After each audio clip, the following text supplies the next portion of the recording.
الحمد لله الحمد لله الواحد طالع من بيت متربي. الحمد لله. ابويا شيء قوي على تربيتي قوي، وامي الله يرحمها زرعت فينا حاجات كتير جدا جدا ما زلت لحد دلوقتي عايش بيها يعني. فناس كتير بتفهم انه المحترم ملوش نصيب في الدنيا، يعني ان المحترم يتاكل حقه يعني. بس ده مش حقيقي. المحترم ممكن يبقى في اي وقت يرد على اي حشرة تغلط فيه عادي جدا يعني. انا بشكر كل الناس اللي بعت، ناس كتير يعني، كتير جدا جدا جدا جدا مستائين.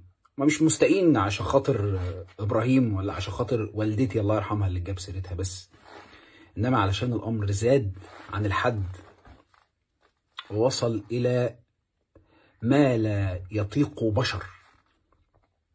ناس تقول لي ما تردش، ومعروف انه راجل بذيء اللسان يعني. ايه الجديد يعني؟ هو بيقول كده كل يوم وما فيش حد ما شتموش. ناس تقول لك يا سيدي الصمت لغة العظماء ولا تصارع خنزيرا في الوحل فتتسخ. وناس تقول لك واذا جاءتك مذمتي من ناقص. انا الكلام ده ما باكلش معايا بصراحه.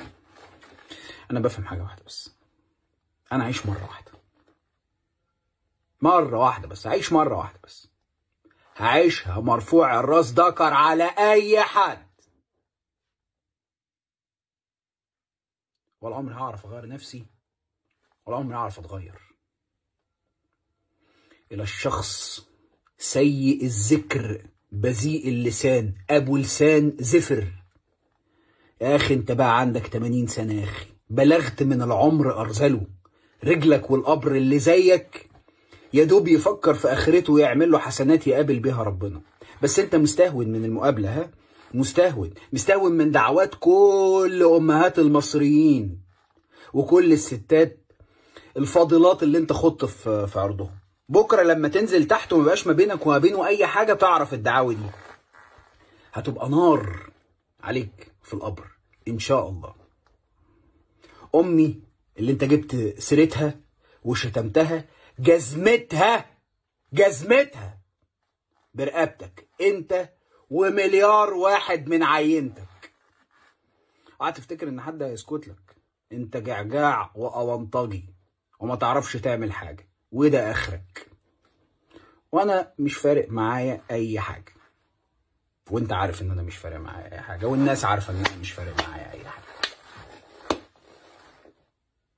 هعيشها مره واحده وهعيشها مرفوع الراس. يا اونطجي، يا جعجاع، يا ابو لسان زفر، يا سباب، يا لعان، بالقانون، ها؟ بحكم المحكمه يا سوابق. عليك حكم محكمه لما تروح تعمل فيش وتشبيه كده في صحيفتك الجنائيه، عليك حكم محكمه انك سباب ولعان. يا اخي ده الواحد حتى قرفان يقول اسمك اللي بالمناسبه ما بقاش بيعبر عن اي حاجه غير عن السب والشتيمه، وده تستحقه انه يلتصق اسمك بكل القاذورات دي. ده اللي تستحقه بالمناسبه يعني.